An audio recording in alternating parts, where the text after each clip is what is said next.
어른이 되면 자연스럽게 이루어질 줄 알았던 것들은 알고 보니 여러 조건이 맞아떨어져야 획득 가능한 것들이었다. 안녕하세요. 책배입니다. 오늘은 지난 업로드에 이어서 김승 작가님의 에세이 나만 이러고 사는 건 아니겠지 하편을 읽어드릴 예정입니다. 지난주에 업로드를 했어야 되는데 갑자기 일이 많아져서 확 바빠지는 바람에 한 주를 건너뛰었습니다. 저희도 일주일 1 업로드가 목표였는데 이렇게 갑자기 바빠질 경우를 생각을 못했어요. 다음 주부터는 다시 새로운 책으로 인사드리겠습니다. 네, 그럼 오늘도 김승 작가님의 경험을 함께 공유하면서 좋은 시간 되시기를 바라겠습니다. 나 대신 거미. 화장실 세면대 위에는 화장실을 골고루 비추는 조명이 있다. 작은 형광등을 얇은 유리가 감싸고 있는데 손가락으로 툭 치기만 해도 쌓인 먼지가 쏟아진다. 먼지는 세면대 위에 올려둔 칫솔과 양치컵 안으로 떨어진다. 작정하고 청소하는 날이 아니면 그곳을 건드리지 않는 게 우리 가족의 규칙이다. 이에 대해 그 누구도 이야기를 꺼내지 않았지만 암암리에 합의한 아주 자연스러운 규칙. 거미는 유리 아래쪽에 자리를 잡았다. 우리 집은 꽤 오래됐고 하나씩 무너져 간다. 벽지에는 곰팡이가 부지런히 생겨서 가끔 집을 보러 온 사람들도 곰팡이를 보고는 금방 나간다. 곰팡이는 닦는다고 해결되는 게 아니니까. 그 정도 상식을 가진 사람들에게 집을 파는 건 쉬운 일이 아니다. 집을 내놓은 지 오래되었지만 집이 팔리지 않을 거라는 건 우리 가족 모두가 아는 사실이다. 리모델링할 돈은 언제쯤 모일지 모르겠다. 직장인이었을 때는 몇 달 뒤에 내가 돈을 내겠다고 했지만 프리랜서가 된 이후로는 모른 척하고 있다. 가족을 기대하게 만들지 말자. 이건 직장인이나 프리랜서나 암기해야 할 사항이다. 미신을 잘 믿는다. 아침 거미와 밤 거미 중 죽이면 안 되는 거미가 있다고 들었다. 화장실에서 나오는 대로 검색하겠다고 마음먹지만 늘 잊어버린다. 거미에 관한 미신은 확신할 수 없지만 내가 무엇인가를 잊을 것이라는 확신은 있다. 내가 확신할 수 있는 건 고작 이런 거다. 언젠가는 잘 될 거라는 믿음이나 머지않아 집을 리모델링할 수 있을 거라는 확신은 없다. 거미를 어떻게 해야 할까? 한국의 서울에서도 동대문구에 사는 거미에게 독이 없다는 걸 안다. 거미줄을 보면 날벌레들이 붙어있다. 성가신 존재들을 없애주는 유익한 존재라는 게 확인되는 순간이다. 깜짝 놀랄 때가 있지만 딱히 내게 피해를 주지 않으니 그냥 둔다. 양치질을 하는데 세면대에 너무 가깝게 내려오면 입으로 살짝 바람을 일으킨다. 내 입장에서는 사려 깊은 경고지만 거미에게는 태풍쯤으로 느껴질지 모른다. 손가락으로 툭툭 칠까 싶다가도 그건 너무 큰 아픔일까 싶어서 그만둔다. 나 때문에 누군가 아플 수 있다는 건 무시무시한 일이다. 나를 아프게 했던 수많은 이들은 왜 그걸 몰랐을까? 내가 너의 운명을 좌우하는 게 가당치 않다고 거미를 보며 생각한다. 다른 가족들에게 물으니 너의 존재를 모른다. 운이 좋은 거다. 아버지가 너를 봤으면 너는 지금쯤 터져 죽었거나 하수도 어딘가를 떠내려 다녔을 거다. 다시 태어날 수 있다면 우리 가족을 몰살시킬 수 있는 존재가 되어서 태어나려고 하겠지. 나 말고 다른 이에게 들키지 말고 오래오래 살았으면 좋겠다. 내가 돈을 많이 벌어서 집을 리모델링하는 날 공사하는 이에 의해 죽음을 맞이하게 될까? 리모델링은 언제쯤 할 수 있을까? 아니, 그날이 오긴 할까? 눈물이 늘었다. 친구는 내게 눈물이 늘어난 이유는 갱년기 같은 게 아니라 자신 말고 다른 것도 볼 여유가 생겨서라고 말했다. 이제 양치질을 하면서 얼굴에 여드름이나 치석 대신 세면대 위에 있는 검이나 비누에 붙어있는 죽은 하루살이를 알아볼 수 있다. 거미가 죽었다고 울 만큼 약해지진 않았지만 나는 과연 잘 살고 있는가에 대해 의심하다가 울컥할 때는 있다. 다른 것을 볼 여유가 생긴 게 아니라 나를 보는 걸 회피하기 시작한 걸지도 모른다. 썩은 치아를 마주하기 무서워서 양치질을 하면서 거미를 바라보고 나의 하루를 돌아보기 무서워서 거미의 삶을 떠올린다. 입을 헹구는데 어깨 위로 무언가 떨어진다. 놀라서 툭 하고 쳐낸다. 마이너스를 자랑하는 내 시력으로는 그 정체를 알 수 없다. 거미일까? 확인하지 않고 입을 마저 헹군다. 내일 거미가 없다면 거미는 사라진 걸까, 숨은 걸까? 믿고 싶은 대로 믿기로 한다. 시간만 때워도 결과가 있다면. 26살에 군대에 갔다. 늦은 나이였던 만큼 주변에서 걱정도 많이 했지만 어떤 면에서 늦은 나이가 편하기도 했다. 물론 군대라는 집단의 특성상 좋기만 할 수는 없었지만 전역이라는 목표는 그저 시간만 흘러도 도달하는 것이기에 딱히 걱정이 없었다. 게임으로 치면 퀘스트 완료 조건이 시간만 흐르면 됨인 것이다. 군대에 오기 전에 고민이 많았던 건 주도적으로 뭔가 하는 게 쉽지 않아서였는데 군대는 시키는 것만 해도 전역이라는 목표에 다가갔다. 군대의 시간은 끝이 나고 직장인이 되었다. 직장에서는 위에서 시키는 일이 있고 내가 주도적으로 해야 하는 일이 있다. 시간만 보내선 안 된다. 성과라는 걸 내야 한다. 성과를 위해서는 아이디어와 실행력뿐만 아니라 시간 활용이 중요하다. 나름대로 최선을 다했지만 위에서 보기에는 나의 퍼포먼스가 별로일 수도 있다. 직장에서는 시간이 아니라 결과가 모든 걸 증명한다. 글 하나가 완성되기까지 쓰는 시간보다 망상을 하는 시간이 더 길다. 하루에 2시간은 글을 쓴다고 말했을 때 막상 집중해서 글을 쓰는 시간은 얼마나 될까? 모니터를 열심히 바라본다고 해서 글이 완성되는 일은 없다. 2시간 동안 머리로 한 생각이 자동으로 정리되어서 워드 파일로 완성되면 좋겠으나 그런 일이 없다는 걸 누구보다 잘 알고 있다. 어렸을 적에는 성장 속도가 빨라서 매일매일 크는 게 느껴졌다. 그저 하루 세끼 밥을 먹고 잠만 잘 자도 몸이 자랐다. 30대가 된 지금은 성장은커녕 후퇴만 안 해도 안도하는 나날이다. 몸은 시간이 흐를수록 약해진다. 식단 관리나 운동 없이 그저 시간만 보내다 보면 약해지는 걸 넘어 점점 나빠질 거다. 하루가 다르게 쑥쑥 크던 시절에는 시간만 보내도 20대, 30대에 내가 원하는 모습이 되어 있을 줄 알았다. 도둑놈 심보로 상상해본다. 시간만 때워도 원하는 결과가 나오면 얼마나 좋을까. 하지만 멍하니 시간을 때우면서 목격할 수 있는 건 내가 늙어간다는 현실뿐이다.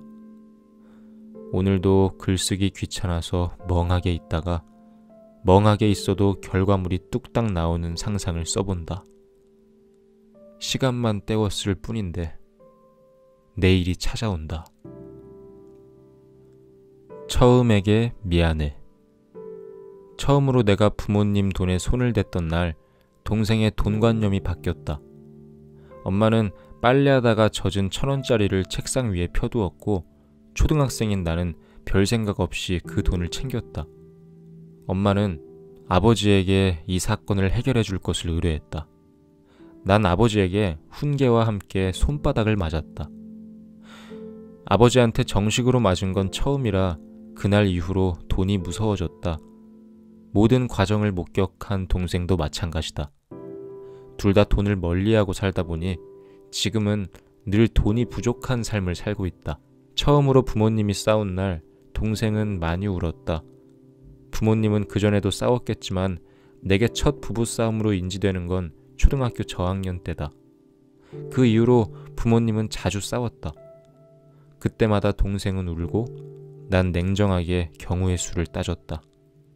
동생은 이런 나를 신기하게 여겼다. 나라도 냉정해야 둘만 남았을 때 어떻게든 살아갈 수 있을 거라고 생각했다. 처음으로 독한 욕을 배운 날 동생도 그 욕을 배웠다. 반에서 잘 노는 아이가 매우 충격적으로 들리는 욕을 했다. 당시 반에서의 내 포지션은 숙제를 늘 열심히 해오는, 딱히 잘하는 게 없어서 별 존재감이 없는 조용한 아이였다. 나는 그 욕을 몰래 마음 안에 넣어뒀고 집에 와서 동생에게 그 욕을 꺼내 보였다. 내가 습득한 욕의 첫 상대는 늘 동생이다. 동생도 금방 습득해서 내게 돌려줬다. 처음으로 삭발을 한 날 동생은 나를 보고 키득거렸다. 중학교 입학을 앞두고 환경이 바뀐다는 생각에 공포에 떨었다. 중학교에 가면 무서운 형들이 나를 가만두지 않을 것만 같았다. 무서움을 안고 미용실에 갔다. 미용실 아줌마는 텔레비전을 보다가 내 머리에 구멍을 냈다. 함께 간 엄마와 동생은 그걸 목격하지 못했고 미용실 아줌마는 내가 머리를 흔들어서 그랬다고 거짓말을 했다. 결국 머리에 생긴 구멍에 맞춰 삭발을 했다. 거울 속 나는 내가 상상한 중학생 형들보다 더 무서워 보였다. 엄마가 계산할 동안 미용실 밖으로 나왔는데 눈물이 터졌다. 아니, 오열했다. 내 앞날이 두려웠다. 동생은 그런 나를 보며 비웃었다. 처음으로 대학에 들어간 날 동생은 내 하소연을 들었다. 마음에 들지 않는 대학이었다. 동생은 내 이야기를 들으면서 대학 선택의 중요성을 깨달았을 거다. 동생이 늦게 대학을 가게 된 이유에는 내 푸념도 꽤 크게 작용하지 않았을까? 2년 뒤 대학교를 자퇴한다고 했을 때 아버지는 끊었던 담배를 다시 피웠고 동생은 별말을 하지 않았다. 처음으로 퇴사를 한 날 동생은 내 편을 들어줬다. 회사에 다녀본 적 없는 동생은 늘 나의 해우소가 되어주었다. 상사의 친구를 집에 데려다 주었던 그 새벽에도 동생은 나의 이야기를 들어주었다. 동생은 늘 듣는 사람이다. 내가 하고 싶은 대로 하고 사는 건 동생이 조용히 지지해주기 때문일지도 모른다. 내 이야기 때문에 편견이 생기고 기회를 스스로 닫아버렸을지도 모르는데 그러면서도 늘 내 이야기를 들어주었다. 모든 처음에 동생이 있다. 2살 차이여서 내가 먼저 겪고 말해주는 게 많다. 동생은 자신의 처음이 찾아올 때마다 나의 처음을 떠올렸을 거다. 나의 처음을 옆에서 보면서 시도하기도 전에 포기한 처음도 있을 거다. 내가 보여준 건 성공적인 처음보다 실패한 처음이 훨씬 많았으니까. 그래서 미안하다. 동생과 함께했던 모든 처음에게 미안하다. 사랑하는 마누라가 있는 곳. 최근에 택시를 대체할 수 있는 다양한 서비스가 등장했다. 이와 관련해서 택시업계는 파업 시위를 하기도 했다. 그러나 시민들의 반응은 냉랭하다. 내게 이 주제에 대해 묻는다면 경쟁을 통해 서비스 질을 높여서 이용자의 만족도를 높이는 게 최선이라고 답할 거다. 야근 때문에 거의 매일 택시를 타던 때가 있었지만 지금은 몇 달에 한 번 탈까 말까 한다. 비싸다는 게 가장 큰 이유고 서울은 대중교통이 잘 돼 있어서 버스나 지하철로도 충분하다. 택시를 탔는데 길까지 막히면 돈과 시간을 길에다가 버리는 그야말로 최악의 선택이 된다. 택시를 타면서 엄청나게 큰 불만을 가졌던 적은 없다.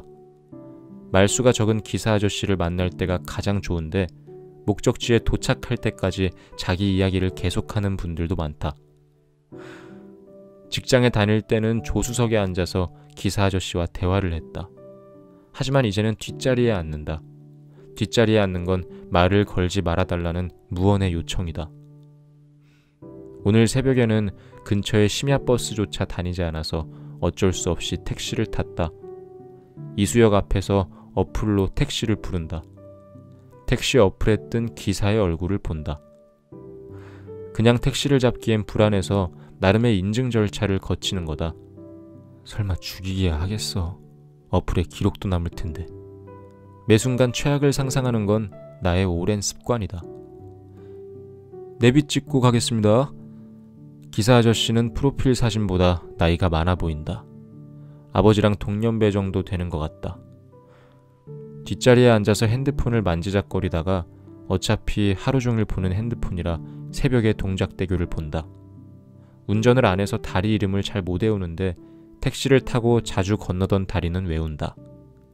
야근이 일상이던 시절의 성수대교, 글쓰기 스터디가 늦게 끝날 때마다 건넜던 동작대교, 평생 토목 쪽에서 일한 아버지가 만든 다리 이름은 못 외워도 성수대교와 동작대교는 기억한다. 서울은 이렇게 앞이 보이는데 수원 쪽은 아예 앞이 안 보일 정도로 미세먼지가 심해요. 기사 아저씨의 말이 대화를 시작하자는 신호인지 내가 심심할까봐 예의상 하는 말인지 알 수 없다. 눈치를 보기 시작한다. 아무 생각 없이 하는 말일 수도 있겠지. 기사 아저씨의 자녀는 내 또래일까? 결혼을 안 했을 수도 있잖아. 마음속으로 오지랖을 부린다. 눈동자를 바쁘게 굴려서 차 안에 가족 사진이 걸려있나 살피지만 할증이 붙은 미터기의 숫자가 빠르게 올라가고 있다는 것 이외에는 알 수 있는 게 없다. 오늘 서울 미세먼지가 파리의 8배라고 하더라고요. 아, 그래요? 짧게 추임새를 넣는다. 추임새를 넣으면서도 내 말이 형식적으로 들릴까봐 걱정한다.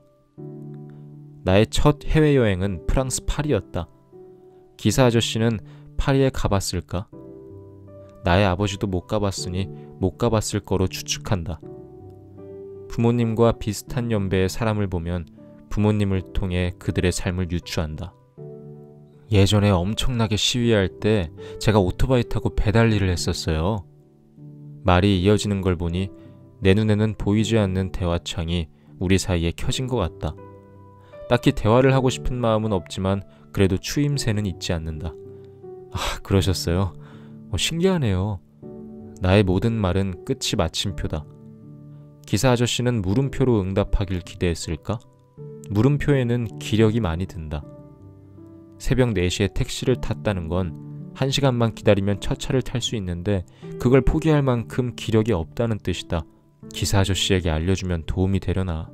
최루탄 터지고 하면 곤욕이거든요. 그래서 입구에서 작은 방독면 나눠주면 그거 입에 대고 안경 썼으니까 눈에는 랩을 쓰는데 그게 또 효과가 있더라고요. 사진일이 사양산업이라 관두고 96년도부터는 택시 운전을 시작했어요. 자서전 집필을 위해 대필가에게 자신의 이야기를 풀어내듯 개인의 역사를 말한다. 내가 글 쓰는 사람처럼 보이나? 면도를 안 해서 그런가? 머린 감고 나왔는데. 취재하는 척 수첩을 꺼내면 반응이 좋을까? 내가 저 96년도에 처음 차를 샀는데 오토바이만 타다가 차를 타니까 너무 좋더라고요. 사실 차는 깡통이거든요. 택시기사는 면세 차량을 타서 제일 안 좋은 거로 타고 다녀요. 택시랑 일반 자가용이랑 같은 옵션이면 개인 차량 가격이 떨어진다나? 그러면 20년 전이랑 지금이랑 언제가 더 택시하기 좋으세요? 당연히 20년 전이죠. 처음으로 질문을 던졌고 칼같이 돌아오는 답. 제가 지금 매일 입금을 15만 원 해야 되는데 20년 전보다 입금할 돈은 3배 늘었는데 월급은 2배 올랐어요. 그래서 요즘은 택시기사 보면 늙은 사람이 많아요. 젊은 사람들은 하면 답이 없어요. 1,000원 단위까지 상세하게 금액을 알려줬는데 기억이 잘 안 난다. 10,000원 단위 아래의 돈 때문에 고민하는 삶이지만 기억 안에서는 쉽게 버린다. 요즘 경쟁 서비스 많아져서 골치 아프겠어요. 아유, 그렇죠. 시위하면서 사람도 몇 명 죽고 난리죠, 난리. 집에 거의 다 와서 기사 아저씨가 오래오래 이야기할 화두를 던진다. 마침 기사 아저씨의 핸드폰이 울려서 다른 콜인 줄 알았는데 아내의 전화인 듯하다. 저장된 이름은 사랑하는 마누라.